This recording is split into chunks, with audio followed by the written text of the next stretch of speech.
From the KSL Broadcast House, this is Sunday Edition with Doug Wright.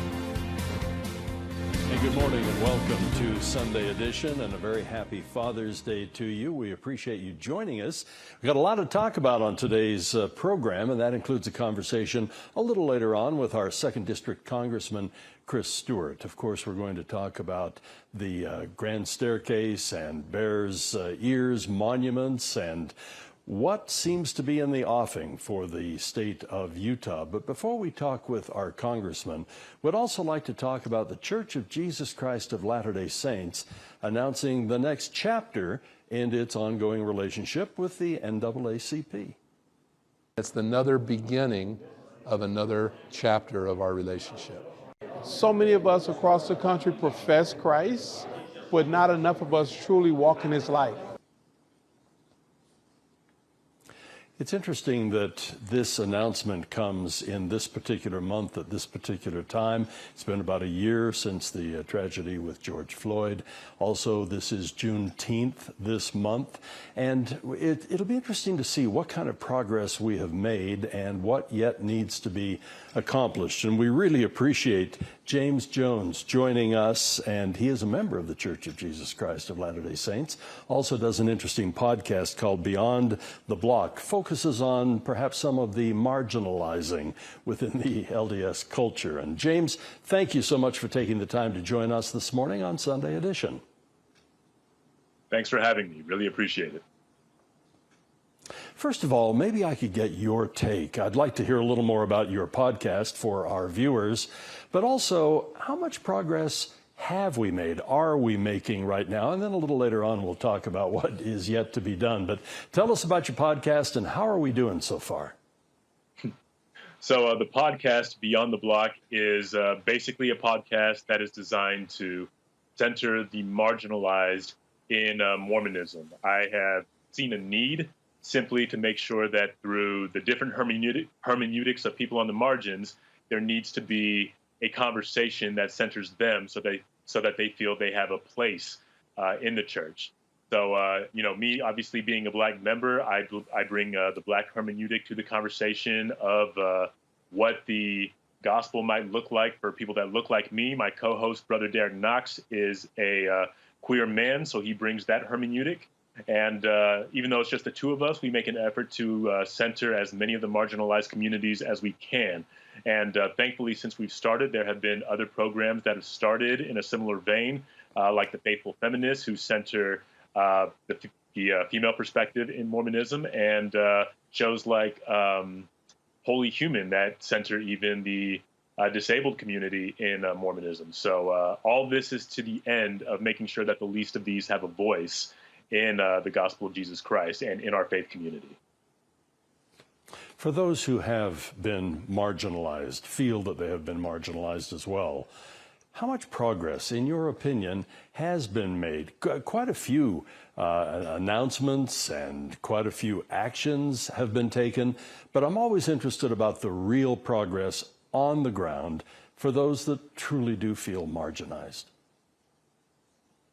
Well, it does definitely depend on your definition of progress. I tend to be a person that subscribes to Malcolm X's definition of progress, where if you stick a knife in my back 9 inches and pull it out 6, that is not really progress, because obviously the knife is still in there, the damage is still done. You need to pull the knife all the way out, disinfect it, and dress the wound. Now, some people might argue that the progress from slavery to Jim Crow and now to things like mass incarceration, voter suppression, like that is progress. But ultimately, the same engine is driving all of those things, the engine of racism or white supremacy, whatever you want to call it. So using that definition, you could say that, we haven't really made progress per se, but rather racism has found different ways to adapt. So I know that's kind of bleak, but in my opinion, real progress is going to come when we are able to get people on the same page about the fact that, one, racism actually does exist, and that we need to collectively address it in a way that, we can overcome it, in a way that we can be honest about it and actually have constructive conversations about it. Are we doing better in that regard? I think we are. I hope we are. But in some ways, because that conversation is still being had, because we still have significant disagreements on whether or not what is happening is, in fact, racism, in that regard, you could also argue that we haven't quite made the progress, if any, that we would like to make. Sometimes I've been around a long time now, and I look at it and I think of what things were like when I was your age and even younger and where we are today. And you can't help, like Dr. King used to say, the arc of what we're doing does lean toward justice and much more fairness. But at the same time, and I can't imagine frustration from those who have been so marginalized over the years. I sense my own frustration, and it is sometimes disappointing that things haven't moved faster, that haven't been more expeditious, as it were. These current actions that are being taken and the relationship that is being fostered between the Church of Jesus Christ of Latter-day Saints and the NAACP, for example, how much progress do you think that that will represent in a measurable, hopefully much shorter period of time? You know, I'm very cautiously optimistic because people who I respect, and even the likes of Brother Wilbur Colomb, the special counsel to the NAACP, who has been critical of the lack of action on the church's part in the past, they all have positive things to say about these recent moves in the church and the NAACP's partnership. And Wilbur Colomb has even said this is just the tip of the iceberg. So this is a positive thing. Donations that go to reparative initiatives are a good and necessary part of racial justice and reconciliation work. So I want to give credit where credit is due. The caution part comes because we've seen this before with other organizations, including faith-based ones. If this is all that happens, the narratives about Black people using the church for money, as well as narratives that absolve members of addressing the racism that exists in their communities, in their congregations, and in themselves because the church did this thing for the NAACP and the UNCF, those narratives will, they'll pop up. There simply has to be more to our efforts of racial justice and reconciliation, else everything we've done thus far simply reads like a dog and pony show or a window dressing, a token gesture designed to create the image of progress. We as a church have demonstrated in the past that we are capable of quickly putting a lot of time and energy into things we deem important and urgent. I have not seen that same energy, specificity, and urgency with issues of race when it comes to the church, hence the reason for my caution. But having said that, this is an unprecedented move that we're making. So again, there's the optimism part. So all in all, I can't be all that excited about this just yet because over the last several years where the issue of race has been urgent, we've been either late to the party or haven't matched the energy required for the moment. But this is out of the church's comfort zone. So there is something to be said for that. I'm taking this out of context and paraphrasing just a little bit, but it was the Reverend Amos Brown who said, this is what we're seeing unfold here is a saving factor to redeem the soul of the United States of America. I thought that was a very strong and very profound statement, and I have just a second left on the program. Your very quick reaction to what the Reverend said. Well, you have to acknowledge that because, again, this is part of the reparative work that is necessary for racial justice and reconciliation work. So, again, that is a bold statement because we don't even though we've seen this in the past, we have to acknowledge that what the church is doing is unprecedented. That is the bold part of what is happening in their partnership and also the fact that they are doing an action like this that stretches so far beyond what we have done in the past. So we can definitely acknowledge that. That boldness there. I got no problem with that at all. What a pleasure to have you on the program. Thank you so much for being part of it, and we wish you the very best. And James Jones, a pleasure having you on Sunday Edition. Appreciate it. Thank you so much. We have much more coming up. Stay with us.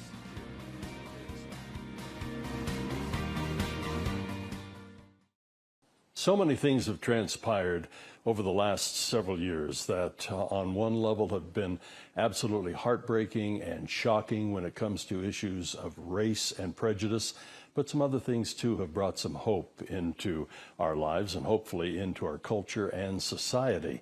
But many of us have been inspired to really look inward, look into our own lives, and what can we do in our personal lives, in our family, in our communities to root out racism. And I so appreciate joining us from the YWCA, Utah's Chief Mission Impact Officer, Sandra Stokes. And Sandra, thank you for being part of Sunday Edition today. Let's talk a little bit about what the YWCA is doing to perhaps even assist us as individuals and as society to take some of the steps that truly are necessary to get us a little closer to the goal of rooting out racism.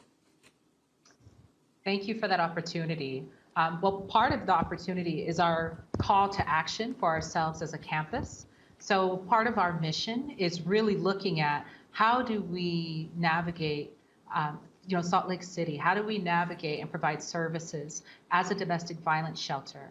And to have this mission, which is dedicated to eliminating racism, empowering women, and promoting peace and justice, freedom and dignity for all, that was the call to action for us. And we saw the 21-day challenge as an opportunity to do the work ourselves, to do that inward look, to become more aware ourselves, and then said, how do we share this with the broader community? So that is kind of what spurred us to get the 21-day challenge going here in Salt Lake City, because it was first launched last summer, summer of 2020, and it came to us from our sister organization in Cleveland, Ohio. And the 21-day challenge is something that is unique to Salt Lake City because it's been curated by our team here, but it also happens across the other YWCAs across the nation. Every other organization kind of devises their own, and this year is no different. We've kind of curated this piece here in Salt Lake for our community, for our state, with racial equity at the root of it as we look at what does it mean to eliminate racism. Sandra, was there a prime moving factor? There's so many general things that, of course, are happening in our society. As I mentioned, some are uplifting, some are heartbreaking. But was there a prime moving moment that had your organization, sister organization, actually launch this a year ago? We launched it because it was following the lead of our other sister organizations across the country in response to the deaths and murders of George Floyd, Ahmaud Arbery, Breonna Taylor, and many others. As the nation began to experience this reckoning with racism and this call for racial justice advocacy, we looked at how do we commit ourselves to our mission to eliminate racism and empower women. So it really was looking at the public health crisis that is racism, coupled with the COVID-19 pandemic that really started to illuminate the vast, deep health disparities and deep racial inequities that have been existing in our communities historically and having current day impacts and implications that are far reaching, which is why structural racism is upheld. And we knew that we had to provide an education and some tools as we work to dismantle structural racism. It started with the why, and it really just came at the time of we saw a crisis within a crisis, Doug. What is hope for within the 21 days? We're talking 3 weeks, and what on the other end of that, as you look back, what would you want to see in order to say, wow, we really hit the goal? I'm glad you used the term hope. I think during this pandemic, hope is something that is very personal. It is something that is garnered as a collective, as a community. It is garnered as an individual. And part of the outlook as we talk about eliminating racism, the hope is that more of us will engage and harness that energy that we saw spread across the nation last summer. Because that's the hard part, is how do we maintain the energy, the call to action, the need to want to do more, to strengthen and to better understand maybe my own biases. That's a lot of energy, and we want to be able to harness that. And that is the hope, is that the pandemic has been extremely tiring. Dealing with public racism and seeing structural racism still blaring, and the policies and practices and the individual acts are tiring. But the hope is that we'll keep showing up Each person will recommit and take this challenge. The 2021 challenge is different. It's not the same challenge as last year. We're trying to build on people's knowledge base. We don't see it as the end all be all. We see it as the jump off, the jumping point to kind of enter into this conversation internally and hopefully with your family and friends so that people can be more equipped to address how, racism, structural racism is either at play and impacting them personally, or if we may be perpetuating it. That's the hope, is we keep asking why, and then we keep asking what can we do. That's the only way we're going to get towards this path towards racial justice. It takes all of us, and we've got to keep showing up and being willing to do our own work and our own education and to engage in these hard conversations with the people that are closest to us and within our circle of influence, and that's our friends and family. Whenever we're trying to bring about change, it's always better and easier, more productive if we feel that it's a communal effort. So how do people get involved? How do they sign up right now? Thank you for asking. So the challenge launches Monday, right after Juneteenth. So Juneteenth is June 19th. The challenge will launch June 21st. So I just kind of want to put the sequence of events in folks' heads. So if you feel like it's too late, no, it's not. We're launching into this Monday on the 21st. You can go to our website, YWCAUtah.org/challenge, and sign up today. Please sign up as an individual, or you can sign up as a group.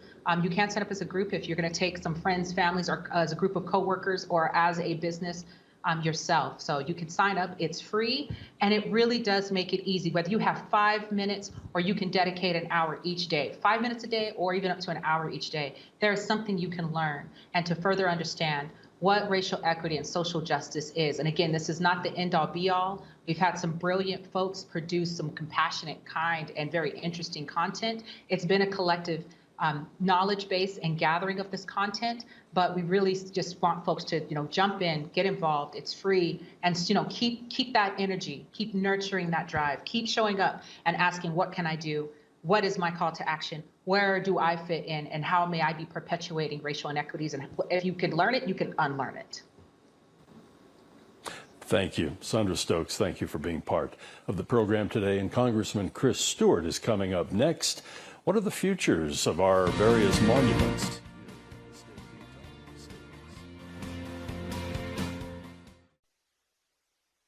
Secretary of the Interior Deb Haaland earlier this month made her official proposal to President Biden about the future, or at least what the Interior Department thinks should be the future, of Grand Staircase and Bears Ears in particular. Our Utah delegation wants to have a say in this, and they have asked, all 6 of them, have asked for an audience with the President of the United States. We have our 2nd District Congressman Chris Stewart joining us right now. And Chris, first of all, welcome to the program. Thank you for being part of it. And maybe you can correct me if I'm not looking at this properly, but it seems to me that what the Secretary of the Interior has proposed is just to go back to exactly what everything was.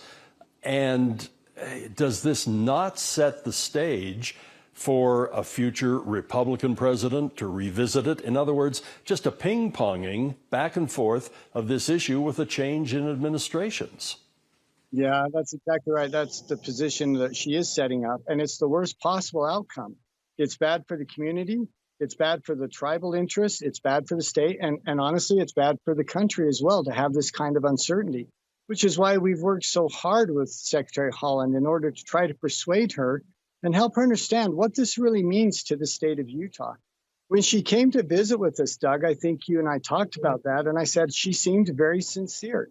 We were quite optimistic after having our conversations with her, but at the end of the day, she's going to do what the president wants. She's going to do what the administration wants, and it appears they want to go back to the original boundaries. And again, that's just the worst possible outcome, I think. Was there absolutely no compromising or any even slight modifications? Well, we were hoping there would be. We put our position on the table, what we hoped. Of course, I was advocating that we would leave the boundaries the way they are now, but we offered them things. For example, we offered an appropriations process and a legislative process to actually enhance the monuments. We would have been able to appropriate money for visitor centers, for trails, for parking, so that people could come here and enjoy it. And none of that's possible if they do this through legislative, executive, or through executive order. There were other things that we were hoping that we could offer them, pulling some of this out for mineral extraction, protecting some of the areas that they were concerned about, again, from potential mineral extraction in the future. But apparently that wasn't enough for the president, and apparently he's just going to move forward on his own. Are you hearing any rumblings? Will the president be willing to meet with our delegation from Utah? Any chance? Well, I mean, Doug, I'm hopeful, but I'm not terribly optimistic. I mean, we'll continue to ask for the meeting. He should meet with us. For heaven's sakes, we represent the entire state. Every one of the delegation is requesting this meeting. It's just a matter of professional courtesy. I would think he would take, 15 minutes or a half hour and let us put our concerns, let us put our ideas on the table. We'll continue to ask for that meeting. I don't know if he'll meet with us or not.